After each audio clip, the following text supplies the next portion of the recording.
Assalamualaikum warahmatullahi wabarakatuh. Alhamdulillah. Allahumma salli wa sallim wa barik ala sayyidina Muhammad wa ala alihi wa ashabi wa man irtadah ma ba'd. Sahabat suluh berkah, hari ini kita akan berbincang-bincang seputar pembentukan kampung moderasi. Sekali lagi kita akan berbincang-bincang tentang pembentukan kampung moderasi. Oleh karena itu, ada satu hal yang perlu disiapkan, bahwa berkaitan dengan kampung moderasi, berdasarkan surat edaran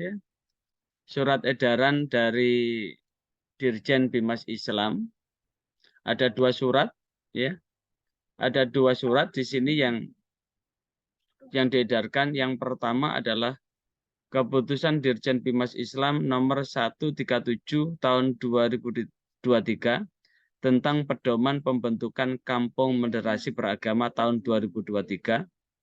Yang kedua adalah Keputusan Dirjen Bimas Islam Kepdirjen nomor 198 tentang petunjuk pelaksanaan penyuluh agama Islam Award.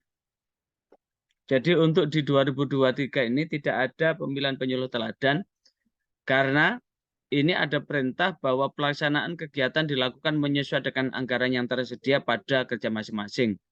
Kemudian melakukan langkah persiapan pencairan anggaran dengan terlebih dahulu melakukan revisi judul kegiatan. Judul semula adalah Pemilihan Penyuluh Agama Islam Teladan menjadi Penyuluh Agama Islam Award. Nah, saat ini kita akan dahulukan tentang berbincang berkaitan dengan pembentukan kampung moderasi. Maka berdasarkan Keputusan Dirjen Bimas Islam nomor 137 tahun 2023, pedoman pembentukan kampung moderasi beragama tahun 2023. Di sini ada hal yang perlu dipersiapkan tentang kampung moderasi, karena bagaimanapun juga tugas kita semua adalah, sekali lagi, tugas kita semua adalah sebagai penggerak moderasi beragama. Sekali lagi, tugas kita semua adalah sebagai penggerak moderasi beragama. Maka sebagai penggerak moderasi beragama, apa yang perlu dipersiapkan? Amanat dari Dirjen tadi adalah menetapkan pedoman pembentukan kampung moderasi beragama tahun 2023 tercantum dalam lampiran ini. Kemudian pedoman sebagaimana dimaksud ini adalah sebagai acuan bagi pelaksana dan pejabat dalam melaksanakan pembentukan kampung moderasi. Ini yang kemudian akan di-breakdown, dipecah-pecah, apa yang perlu dipersiapkan. Yang dipersiapkan bahwa pedoman ini adalah sebagai kerangka kerja bagi Dirjen Bimas Islam, 2, Kanwil Kementerian Agama, 3, bagi kantor Kementerian Agama, 4, bagi kantor urusan agama, dan yang kelima adalah bagi penyuluh agama dalam rangka membentuk kampung moderasi itu. Lantas apa yang perlu dilakukan?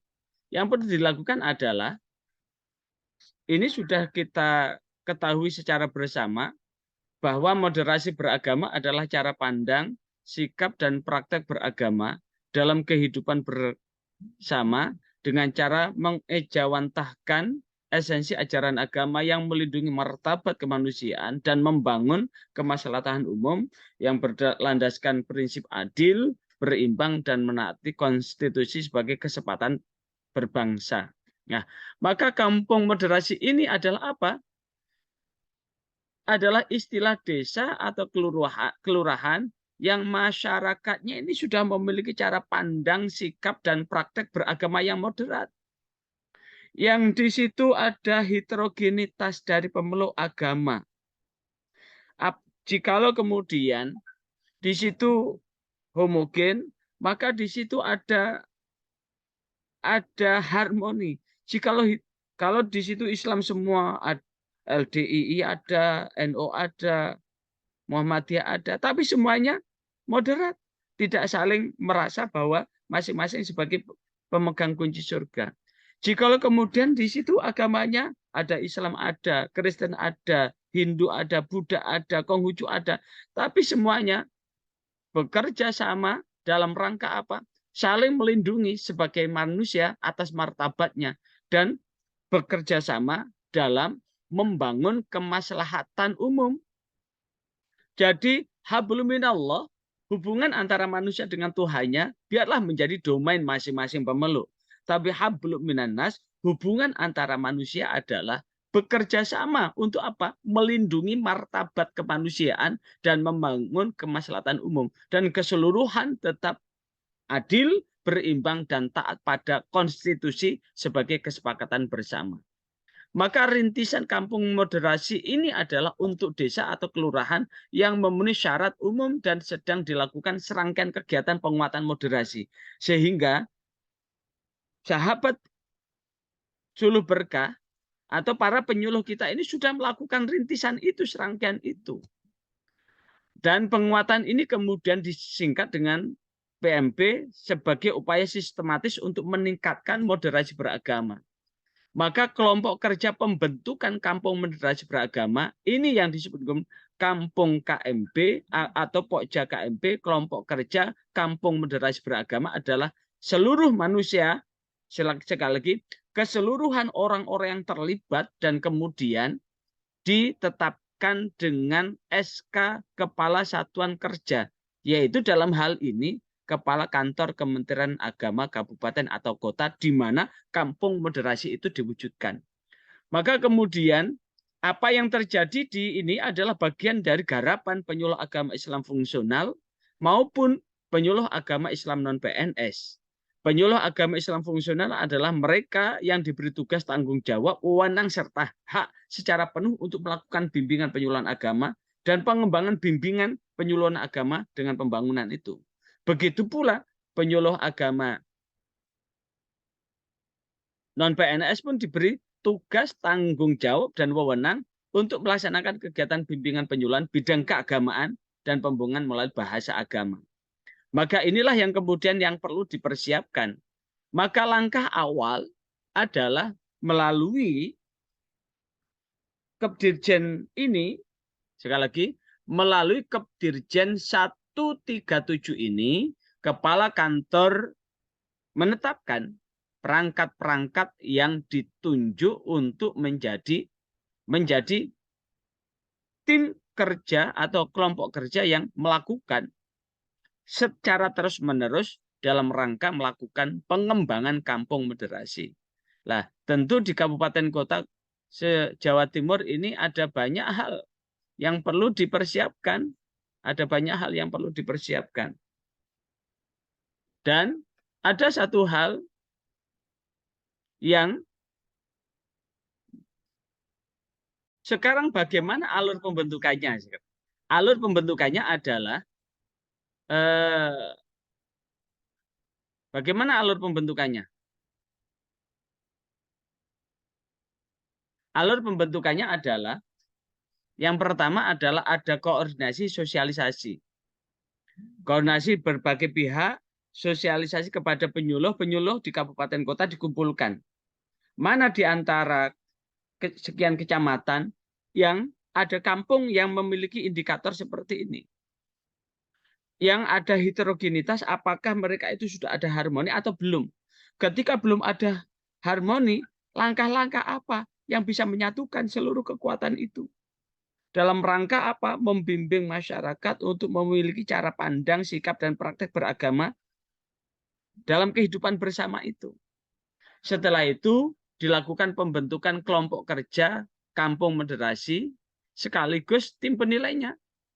Maka kemudian tentu dari sekian kecamatan di wilayah kabupaten kota, teman-teman penyuluh kan sudah punya mana yang perlu diusulkan. Lah, maka Pokja ini kemudian melakukan pelaporan sekaligus pendataan. Setelah ada pendataan sekaligus laporan, maka dilaksanakan kegiatan rintisan. Nah, dalam kegiatan rintisan ini, maka tentu tim penilai akan memverifikasi kampung rintisan itu. Jikalau belum terbentuk, bagaimana rintisannya itu, bagaimana mengejawantahkan esensi ajaran agama pada masyarakat yang heterogen itu, agar masyarakat itu tetap menjaga martabat manusia dan tetap kemaslahatan umum ini bisa diaktualkan sehingga keseluruhan bisa adil, berimbang, dan tetap pada prinsip taat konstitusi. Maka kemudian dilakukan pelaporan dan kemudian dilakukan pemetaan. Ya. Sekali lagi dilakukan pemetaan. Setelah dilakukan pemetaan, maka baru ditetapkan atau peluncuran launching kampung moderasi. Sekali lagi, tahap ini saya berpesan kepada saudara Kasih Bimas dari 38 kabupaten kota se-Jawa Timur, maka jangan kemudian keburu ini, launching ini, tapi awal dengan koordinasi, kumpulkan seluruh penyuluhnya. Setelah dikumpulkan, bentuk Pokja Kampung Moderasi, berikut tim penilainya. Kemudian dilakukan pendataan, kemudian dilaksanakan kegiatan rintisan, dilakukan verifikasi dan penilaian, kemudian dilakukan pemetaan. Setelah dilakukan pemetaan, baru ada penetapan sekaligus peluncuran atau launching Kampung Moderasi. Dan ini dilaporkan. Dan ini akan dilakukan kegiatan pengembangan berkelanjutan. Sehingga nampak bahwa ini betul-betul merupakan representasi Kampung Bhinneka Tunggal Ika. Berbeda-beda tetapi tetap satu jua, tidak ada kebenaran yang mendua. Walaupun berbeda keyakinan, berbeda agama, masing-masing tetap bekerja pada core-nya masing-masing. Urusan hablum minallah, hubungan dengan Tuhan, menjadi urusan masing-masing. Tapi urusan hablum minanas, mereka bekerja sama untuk membangun kemaslahatan dan menjaga martabat kemanusiaan. Nah, maka jadwalnya ini ya, jadwalnya. Saudara Kasih Bimas melakukan koordinasi dan sosialisasi dari tanggal 19 sampai dari tanggal 13 sampai tanggal 19 Februari. Berarti ini sudah lewat ya, hampir lewat sekarang karena ini sudah tanggal 16. Sekarang sudah tanggal 16. Maka kemudian setelah itu dilakukan pembentukan Pokja. Proses pembentukan Pokja dilakukan dari tanggal 20 sampai 28 Februari. Kemudian ini dilakukan baik itu di tingkat pusat, kanwil, kabupaten, kota maupun KUA ini sudah membentuk tim Pokja Kampung Moderasi.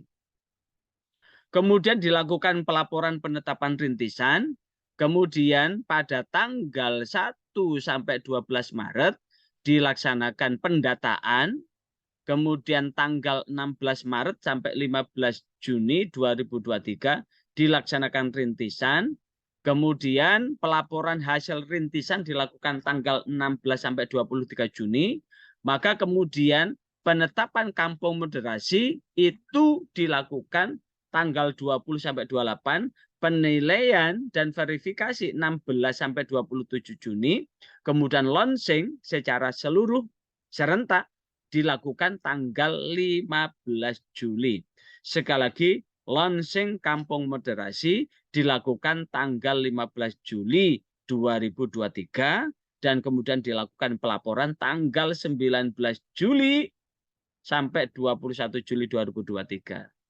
Kemudian dilakukan monitoring berkelanjutan dari Februari sampai bulan Desember tahun 2023.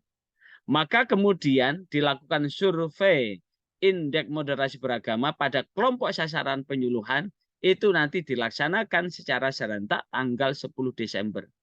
Maka dilakukan pengembangan ini, mulai melakukan pengembangan ibarat kita bercocok tanam, dilakukan menanamnya adalah di tanggal 15 Juli, dilakukan perawatan, pengembangan, dan sebagainya 16 sampai tanggal 31 Desember 2023. Maka di tanggal 18 Pokja Kampung Moderasi lapor kepada Kepala Kantor tanggal 20 Desember 2023, Kepala Kantor lapor kepada Pak Kakanwil. Selanjutnya Pak Kakanwil akan melaporkan ke Pokja Kampung Moderasi ke pusat tanggal 20 29 Desember. Maka ini pelaporan ini akan dilakukan berjenjang. Publikasi Kampung Moderasi sudah kita lakukan mulai dari sekarang. Sekali lagi, publikasi Kampung Moderasi sudah kita lakukan mulai dari sekarang. Dan habis ini nanti akan kita, insya Allah ini juknis ini sudah diterima semua ya, sudah diterima. Sehingga tinggal melanjutkan aja. Adapun susunan personel di Pokja Kampung Moderasi, sekali lagi susunan personel di Pokja Kampung Moderasi untuk pusat, pengarah, penanggung jawab, ketua, wakil ketua, sekretaris, dan wakil sekretaris. Kemudian untuk Pokja Provinsi, pengarah, penanggung jawab, ketua, sekretaris, dan anggota.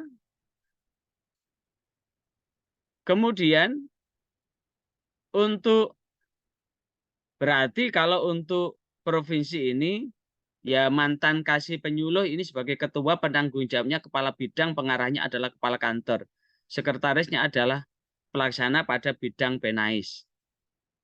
Kemudian anggota terdiri dari penyuluh agama, tokoh masyarakat, ormas keagamaan. Kemudian Pokja tugasnya sudah dijelaskan di situ. Kemudian untuk kabupaten, kabupatennya adalah penanggung jawabnya adalah kepala kantor, ketuanya adalah kasih yang membidangi penyuluh agama Islam, dalam hal ini adalah kasih Bimas atau kasih Penais. Kemudian sekretaris kasih Bimas Islam. Kemudian sekretaris adalah pejabat penyuluh agama. Anggotanya terdiri dari penyuluh agama, tokoh agama, dan tokoh masyarakat, dan organisasi kemasyarakatan. Kemudian Pokja Kementerian Agama tugasnya untuk Pokja Kementerian Agama adalah melakukan koordinasi dengan para pihak terkait, melakukan penilaian dan verifikasi hasil rintisan, melakukan pelaporan hasil perintisan kepada Pokja Provinsi, menetapkan kampung moderasi beragama dengan kegiatan launching, melakukan monitoring dan evaluasi, memetakan potensi dan pengembangan kampung moderasi beragama berdasarkan hasil evaluasi, dan melaporkan hasil pelaksanaan pembentukan kampung moderasi serta melakukan publikasi. Kemudian untuk Pokja Kecamatan, ketua adalah kepala KUA, sekretaris adalah penyuluh agama Islam, anggota terdiri dari penyuluh agama, tokoh masyarakat, dan ormas keagamaan. Adapun tugas Pokja KUA, ya jelas melakukan koordinasi dengan pihak yang ada di wilayah kecamatan, melakukan pemetaan yang berpotensi untuk dirintis. Sekali lagi, melakukan pemetaan yang berpotensi untuk dirintis sebagai kampung moderasi. Menetapkan kampung itu sebagai kampung rintisan, kemudian dilakukan kegiatan perintisan, apa yang telah dirintis dilaporkan kepada Pokja Kabupaten, Kota, kemudian dipetakan pemetaan pengembangan, kemudian mengikuti launching secara bersama. Sehingga untuk se-Jawa Timur nanti launchingnya ada tiga. Kalau tiap-tiap kecamatan ada launching satu kampung, berarti untuk Jawa Timur ada 666 kampung moderasi ya. Sekali lagi, di Jawa Timur nanti ada 666 kampung moderasi. Berarti kabupaten kota membentuk kampung itu jumlahnya disesuaikan dengan jumlah kecamatan yang ada. Contoh, kalau di Surabaya ada 31 kecamatan, berarti menyiapkan launching 31 kampung moderasi. Kalau Kabupaten Malang ada 33 kecamatan, berarti disiapkan 33 kampung moderasi. Kalau kemudian di Kabupaten Lamongan ada 27 kecamatan, berarti ada 28 kecamatan, berarti disiapkan 28 kampung moderasi dan seterusnya dan seterusnya. Kalau kemudian di Kota Mojokerto ada 3 kecamatan, berarti disiapkan 3 kampung moderasi dan seterusnya. Ini yang perlu dipersiapkan saudara, ya, saudara, untuk menyiapkan kampung moderasi ya. Dan ini tolong sekali lagi, video ini tolong disampaikan ke teman-teman penyuluh untuk dipahami ya. Dan apa-apa yang perlu dinilai. Apa-apa yang perlu dinilai, dilakukan penilaian.